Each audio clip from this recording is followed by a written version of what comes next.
آپ نے جو حکم دیا ہے ہم نے سنا اور اسے قبول کیا. کوئی ایکسکیوز یہاں پہ نہیں رہتے کہ ہم اس وجہ سے پردہ نہیں کر رہی, ہم اس وجہ سے جو ہے وہ یہ کام نہیں کر رہی, وہ کام نہیں کر رہی, نماز چھوڑ دی اس وجہ سے. آگے اللہ رب العزت فرماتا ہے سورہ انعام میں کہ لوگوں جو چوپائے میں نے تم پر حلال قرار دیے ہیں انہیں کھاؤ اور اپنے اوپر حرام نہ کرو. شیطان کی پیروی نہ کرو, وہ تمہارا کھلا دشمن ہے. میں نے اپنی لائف میں کچھ لوگ ایسے دیکھے ہیں جو کہ ہوتے بالکل صحت مند ہیں, ٹھیک ہیں, لیکن ڈائٹ کر رہے ہیں, قربانی کا گوشت بھی نہیں کھاتے. قربانی کے گوشت میں تو اللہ تعالیٰ نے شفا رکھی ہے, سامنے پڑا ہوا گوشت نہیں ہی کھاتے, منع ہے, شفا ہم نے ڈائٹ پہ ہیں. کیوں بھائی؟ جب اللہ تعالیٰ نے آپ کے لیے حلال قرار دیا تو پھر کیوں نہیں کھا رہے؟ خود کے اوپر وہ چیز کیوں حرام قرار دی ہے؟ اور اگر اسے ہم سائیکولوجیکل دیکھیں تو جو چیز ہم خود کے اوپر سامنے پڑی ہوئی حلال چیز کو حرام کر دیتے ہیں, نہیں کھاتے, تو اگریشن زیادہ آتا ہے, غصہ زیادہ آتا ہے, جس کی وجہ سے ہم ڈپریشن میں چلے جاتے ہیں, پھر ہم سکون کی تلاش میں مارے مارے پھرتے ہیں. اسی طرح سورہ نور جو کہ بہت خوبصورت صورت ہے, اس میں اللہ رب العزت فرماتا ہے اے ایمان والو شیطان کے قدموں پر نہ چلنا, اور جو شخص شیطان کے قدموں پہ چلے گا شیطان تو بے حیائی اور برے ہی باتیں بتائے گا. اور اگر تم پر اللہ کا فضل اور اس کی مہربانی نہ ہوتی تو ایک بھی شخص تم میں پاک نہ ہو سکتا, مگر جس کو اللہ چاہتا ہے پاک کر دیتا ہے. اللہ سننے والا اور جاننے والا ہے. یہاں پر اللہ تعالیٰ نے بتا دیا ہے شیطان جو ہے وہ ڈائریکٹ آپ سے گناہ نہیں کرواتا, بالکل آہستہ آہستہ آہستہ آہستہ. جیسے حضرت آدم علیہ السلام اور حوا کو ڈائریکٹ اس نے پھل نہیں کھلایا تھا, بالکل ایک رقص کر کے اس پھل کے قریب لایا پھر اسے انہیں کھلوایا.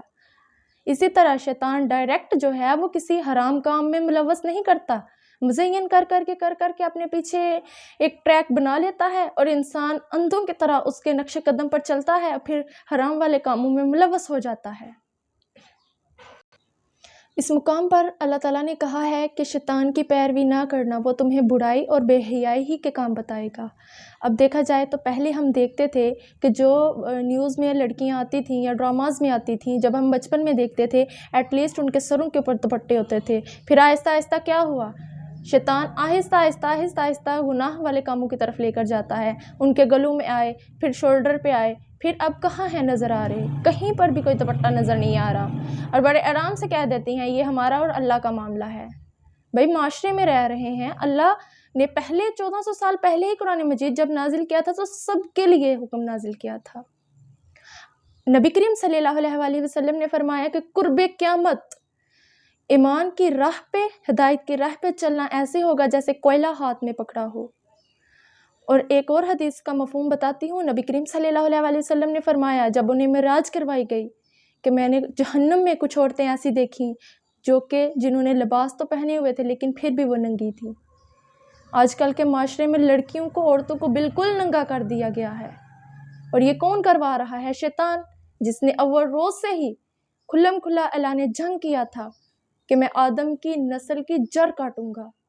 جب کسی درخت کی جڑ کٹ جاتی ہے تو کیا وہ درخت زندہ رہتا ہے؟ شیطان ہمارے ایمان کی لیول کی جو جڑ ہوتی ہے نا اس کو کاٹ دیتا ہے. ہم فزیکلی تو سامنے زندہ نظر آ رہے ہوتے ہیں لیکن ہمارا ایمان مر چکا ہوتا ہے. کیا ہم ان لوگوں میں شامل ہونا چاہتے ہیں نعوذ باللہ جو کہ شیطان کے گروہ میں ہیں؟ استغفر اللہ, اللہ بچائے. یہاں پر دوسرے جگہ یہاں پر اللہ تعالیٰ نے ایک اور بات بتائی ہے کہ اگر تم پر اللہ کا فضل نہ ہوتا تو کوئی بھی شخص پاک نہ ہوتا. یہاں واقعہ افق کی طرف بتایا گیا ہے جو کہ حضرت عائشہ رضی اللہ تعالیٰ عنہ پر تہمت لگائی گئی تھی. پھر قرآن مجید کی سورہ نور میں ہی اللہ تعالیٰ نے ان کی پاک دامنی, ان کی پاک بازی کی جو تھی وہ بات کی. اللہ تعالیٰ نے کہا عائشہ تو پاک ہے.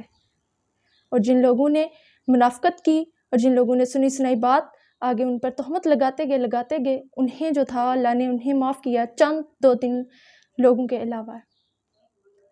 اور نبی کریم صلی اللہ علیہ وآلہ وسلم نے فرمایا ہے ایک شخص کے لیے جھوٹا ہونے کے لیے یہی کافی ہے کہ وہ سنی سنائی بات جو ہے وہ آگے ڈیلیور کر دے.